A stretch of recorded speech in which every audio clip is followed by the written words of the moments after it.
So Niamh, this is your first Career Zoo attending. How are you finding it so far? I'm amazed at the buzz, to be honest with you. I had no idea coming to the convention centre this morning that it was going to be so large and so full of young people, and actually people of all ages, so I'm pretty impressed. And how do you see these kind of events being important for, say, networking, especially for young startups or people who may be looking to start up? Yeah, well, that's why we did the panel here this morning on what it is to work for a startup and why consider working for a startup, because I think this is a great milieu in which to have that conversation, because I think people have very different views about what a startup is and how it relates to SMEs and how it relates to corporations and what the difference is between all of those things as a career path. And you may not be in a startup all your life, but it's certainly something that you should do at some stage. Try it out as a member of a team or as a founder. And here we were just talking about the good and the bad and the ugly of all of that, and the passion that's needed and the motivation that's there and the empowerment that you get out of it and the skill sets that you may or may not think you have. So it's a great place to do that. And I'm sure you're well settled into your new role as Startup Commissioner. How are you finding it so far? Yeah, so I'll be 5 months in at the end of this month, so I'm pretty well settled in. Super. I mean, it's just there's such an energy and a buzz in Dublin. I mean, all the reasons that I decided on that I made the decision to come home with are all the reasons that I'm enjoying it every day. So great people, great opportunities, great potential.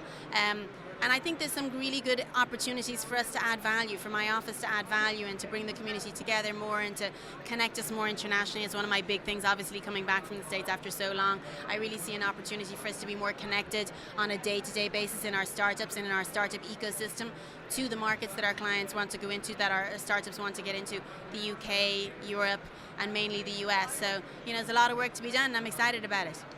And you spoke with Silicon Republic previously about the greater links between, say, academia and startups and entrepreneurs. How do you find that is developing so far in Ireland, especially since you've taken the job? Yeah, I mean, I think that's still a massive need that we have, and I think in fairness, the universities are doing a great job. They're offering entrepreneurial courses across the board in all of their different disciplines. I think that's very interesting.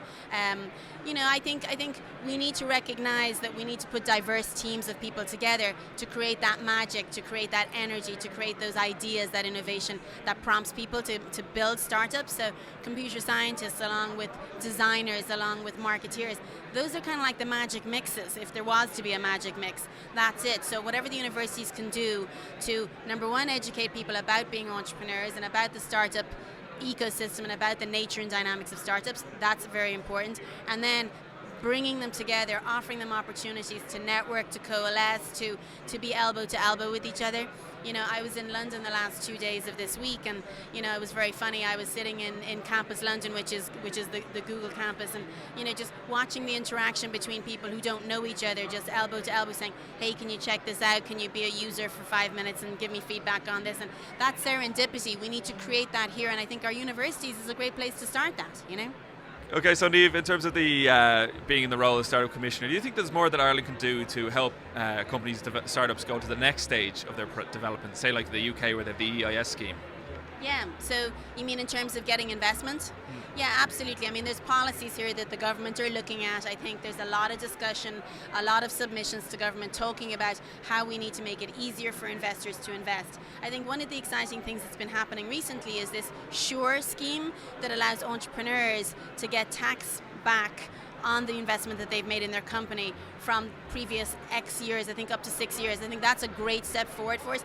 We need to offer something very similar to investors.